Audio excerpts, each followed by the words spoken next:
Hello Vivo lovers, আসসালামু আলাইকুম। আমি আরিফ হোসেন, ভিভো বাংলাদেশ থেকে। ভিভো বরাবরের মতো নিয়ে আসলো ভিভো V60 5G। এটিতে ব্যবহার করা হয়েছে দুর্দান্ত ক্যামেরা। এটিতে মেইন ক্যামেরায় ব্যবহার করা হয়েছে 50 মেগাপিক্সেলের জাইজ ক্যামেরা। দ্বিতীয় ক্যামেরা ব্যবহার করা হয়েছে 50 মেগাপিক্সেল টেলিফটো ক্যামেরা, এবং তৃতীয় ক্যামেরা ব্যবহার করা হয়েছে 8 মেগাপিক্সেলের আলট্রাওয়াইড ক্যামেরা, এবং সামনে ব্যবহার করা হয়েছে 50 মেগাপিক্সেলের গ্রুপ সেলফি ক্যামেরা।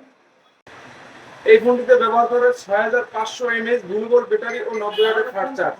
এতে প্রসেসর হিসেবে ব্যবহার করা হয়েছে স্ন্যাপড্রাগন 7 Gen 4 ও 120 হার্টজের স্মুথার ডিসপ্লে, যা দিয়ে আপনি সুন্দরভাবে গেমিং ও স্মুথভাবে ফোন ইউজ করতে পারবেন।